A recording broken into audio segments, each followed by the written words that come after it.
Express TV's Top 5. Thanks very much for joining us. The Syrian army has said it's fully recaptured the desert of eastern Dara'a province from Daesh terrorists. In a statement, the army said government forces managed to liberate 5,800 square kilometers, in Dara'a. The statement added that Syrian forces inflicted heavy losses on terrorists during clashes. Meanwhile, a UK-based war monitoring group has said government forces have launched deadly airstrikes on areas held by the Al-Nusra Front terrorists in the southern province of Dara'a. There is no word on possible casualties so far. The southern province is the main stronghold of terrorists. Syria has been fighting different foreign-sponsored terror groups since March 2011. Joining us live now from Hamilton is Mr. Ken Stone, who is with the Hamilton Coalition to Stop the War. Ken, as always, thanks for joining us. How important, Ken, do you think this war on terror, specifically in Syria, is that the Syrian Arab Army is waging? I think that the Syrian Arab Army deserves high praise and congratulations for liberating that huge territory of 5,800 square kilometers of desert in the province of Dara'a from Daesh or ISIS, because Daesh or ISIS is a proxy force, a proxy army for the U.S. and also for Israel. And these proxy armies, their role is to achieve regime change in Syria.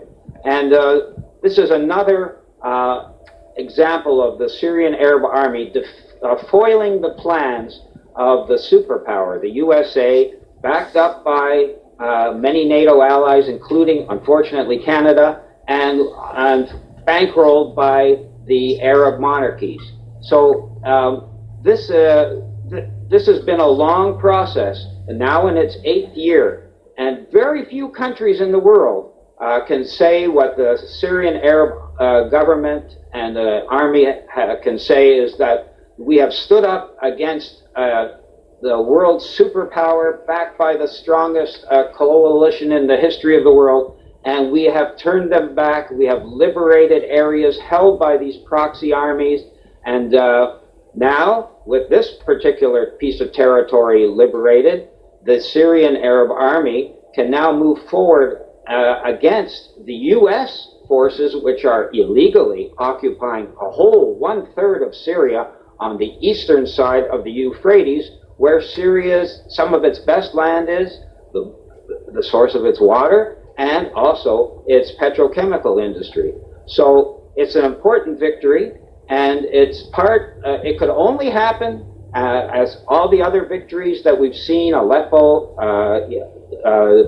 Douma, and so on, by the Syrian army, because the Syrian government has popular support, has the support of the Syrian people, and it has powerful allies and friends in the countries such as Iran, Russia, China, Hezbollah in Lebanon, and the help of many Palestinian militias.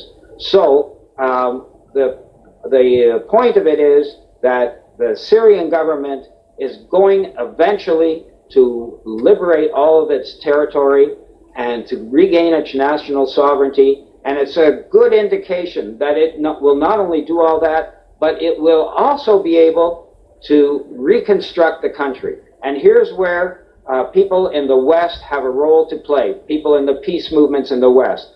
The reconstruction of Syria will not happen easily if sanctions, which were leveled illegally against Syria, are not lifted. These sanctions were organized in Canada under the Harper government in June 2013, and they have created millions of refugees who have been forced to leave Syria because they couldn't feed their families. So these economic sanctions have to end. This is a demand we have to raise, and governments in the West need now to start reestablishing ties, full diplomatic relations with Syria, so once the war is over, the reconstruction can also begin.